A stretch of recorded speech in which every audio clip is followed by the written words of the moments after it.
د نن د ورځې مهم او تاریخي خبرونه.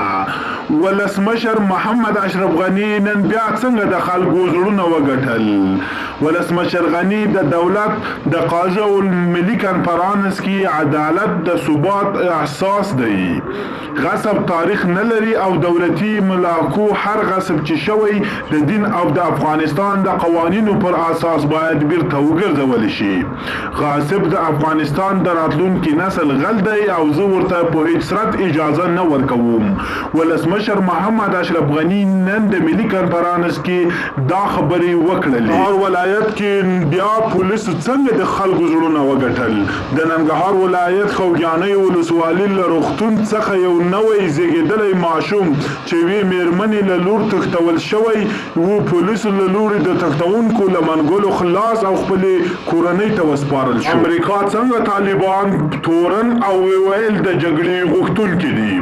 طالبان لا تر اوسه په ګاونډي هیوادونو کې ملاتړ او مرکزونه لري.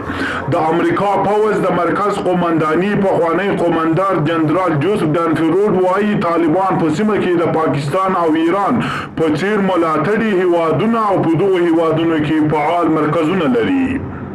نوموړی زیاتوي که چیرې ته بهرني ځواکونه له افغانستانه ووځي نو طالبان او نور وسلوالې ډلې به له 14 تر 18 میاشتو پورې بیرته په افغانستان کې ځانونه فعالولی شي.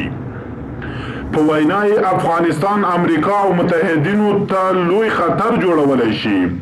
دا د ډانفورد په خبرو سرتیري ویستل پریکړه پر ځای پریکړه نه دی باید په دې سره غور وشي. بل ښار کې 19مه ناحیه کې یو وسلوال غل وژل شوی دی. پولیس وایي چې تېره شپه د کابل ښار 19مه ناحیه اړوند د بابا قشقار سړک کې یو وسلوال غل له پولیسو سره په نښته کې ووژل شو. د پولیسو په وینا له وژل شوي غل سره یوه توپنچه هم ترلاسه شوې ده. مړ ملت او ړوند حکومت هیواد ته سلګونه ټانکر تیل او ګاز راغلي. د تیرو 4 ورځو راهیسې په پوره پیمانه توګه ګاز او تیل راغلي هیواد ته، خو بیا هم د ګاز او د تیلو بیې د حده جګې دي.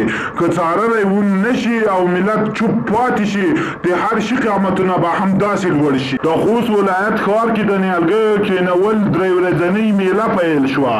د زرغون خوست په نوم دغه 3 ورځنۍ میله کې به سلګونه ځوانان له لورې په رضاکارانه ډول زرګونه میوه لرونکي او بې میوې ونې د ښار بېلابېلو سیمو کې کېنولی شي. د افغانستان کرکټ بورډ د اداره د کرکټ ملي ټیم ورو توپ اچوونکی راشد خان په کوټه کې د ټیپ له امله ښایي د زمبابوې پر وړاندې لومړي ټیسټ لوبه کې ګډون ونه کړي. پاکستان داسې خبرې کړې دي چې ټول خلک او افغانان حیران کړي دي.